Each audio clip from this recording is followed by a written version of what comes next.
Cardinal Víctor Manuel Fernández, the Vatican's doctrinal chief, wrote a letter on November 18, 2024, that should have ended the matter. Addressed to Bishop Stefan Ackermann of Trier, then forwarded to the entire German episcopate, the letter categorically rejected the German bishop's proposed Vade Mecum, a ritual handbook for blessing same-sex and other irregular couples. Fernández reminded the Germans that Fiducia Supplicans, 3 documents signed by Pope Francis, permits only spontaneous, non-liturgical blessings. The Church does not have the power to confer its liturgical blessing when this, in some way, could offer a form of moral legitimization to a union that presumes to be a marriage or to an extramarital sexual practice. The German proposal, Fernández warned, spoke of a union, an official regulation, and even an acclamation, a gesture normally foreseen in a matrimonial rite. This, he concluded, legitimizes the status of such couples, in a manner contrary to what was affirmed by Fiducia Supplicans. The letter was polite. Fernández closed with sentiments of distinguished esteem, but the message was unmistakable. Stop. Months later, in April 2025, the German Bishops' Conference and the Lay Central Committee of German Catholics published official guidelines titled Blessings Give Love Strength. The document offers a framework for blessing couples of all gender identities and sexual orientations, the divorced and civilly remarried, and couples who do not want to or cannot receive the sacrament of marriage. It allows laypeople with episcopal authorization to perform these blessings. It includes music and song. It suggests scripture readings and prayers. It is in every meaningful sense a liturgical ritual, the very thing Rome had explicitly forbidden. The bishops claim the guidelines were created in consultation with the Roman dicastery for the doctrine of the faith. But when pressed, a conference spokesman refused to explain what that consultation entailed.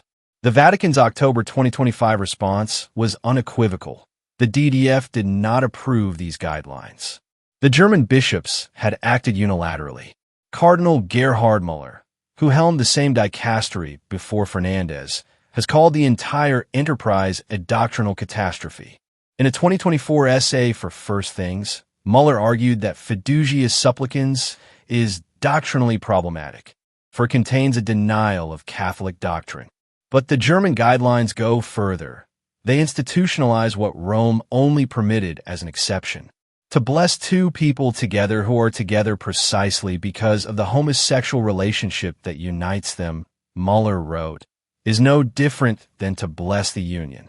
That, he warned, logically leads to heresy. The contrast with the global church could not be starker. In January 2024, the entire Symposium of Episcopal Conferences of Africa and Madagascar, representing all the continent's bishops, rejected Fiducia Supplicans outright. Cardinal Fridolin Ambongo Bisungu, president of SECUM, stated plainly, "We, the African bishops, do not consider it appropriate for Africa to bless homosexual unions or same-sex couples." The bishops of Congo vowed, "No to any form of blessing of same-sex couples." Togo, Benin, and others followed suit.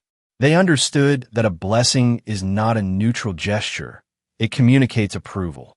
The Germans, by contrast, have chosen ambiguity. Pope Leo XIV, who succeeded Francis, has signaled his displeasure.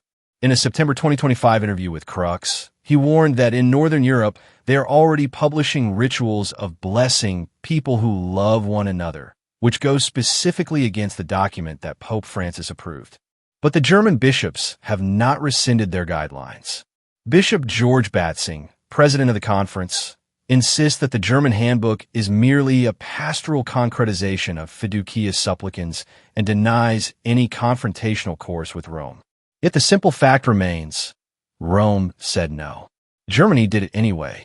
Here is the insight that faithful Catholics must absorb. The German bishops are not confused. They are not acting in good faith with ambiguous texts. They are executing a program. The synodal way has consistently sought to normalize what church teaching has always condemned. Rome's polite letters and careful distinctions have proven powerless. The Vatican can reject a handbook, but it cannot enforce obedience. And until it can, the rot will spread. Every Catholic watching must ask, if Germany's bishops can ignore a direct Vatican instruction with impunity, what prevents every diocese from doing the same? The answer, tragically, is nothing.